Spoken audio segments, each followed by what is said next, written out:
When the HOA mistook my barn for their ballroom, my bulls reminded them whose house it really was. They say the worst an HOA can do is complain about the color of your shutters or fine you for mowing on the wrong day. But Maple Crest HOA had bigger plans. My barn. My name's Calvin Brooks. 15 years I've lived on this patch of land at Fox Hollow Ridge. 5 acres, an old farmhouse, a porch that groans in the winter, and a red barn with white trim. And inside that barn, my 2 Cherokee bulls, Thor and Atlas. Gentle giants, but only if you respect them. The trouble rolled up one afternoon in a white SUV, shiny enough to blind a hawk.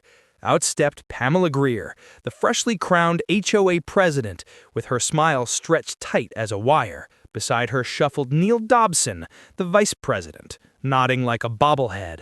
Pamela said she wanted my barn for their Summer Elegance Gala. She called it heritage.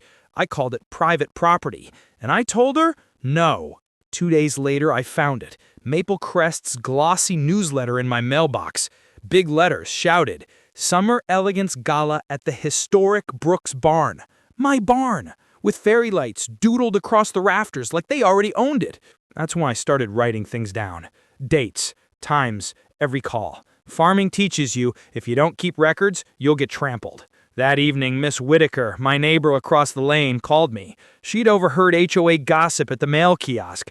They claimed to have a master key to my barn's side door from the old owner.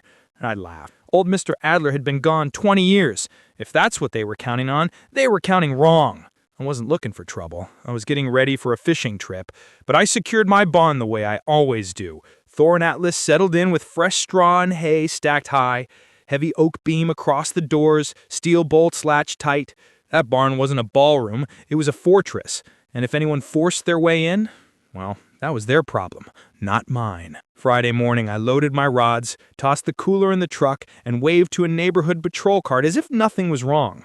By afternoon, I was waist-deep in cold water 3 hours north, sun warm on my shoulders. Then my phone buzzed.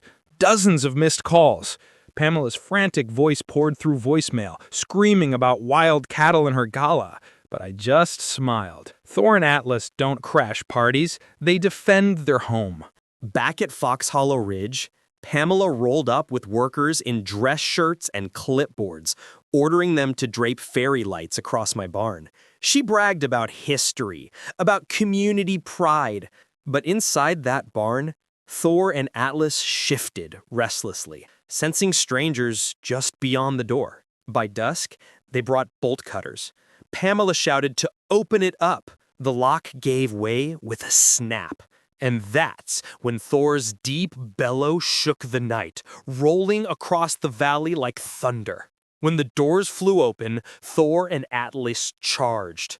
Not wild, not cruel, just defending what was theirs.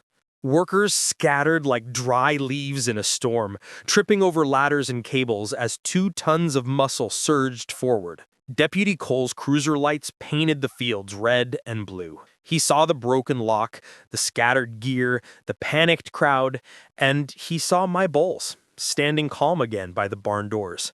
He turned to Pamela and said, "Looks to me like you trespassed." By Monday morning, word had spread. HOA members resigned in shame, neighbors whispered, and Pamela vanished from the neighborhood. As for me, I just went back to fishing. Thor and Atlas, they'd earned their rest. Heroes of Fox Hollow Ridge.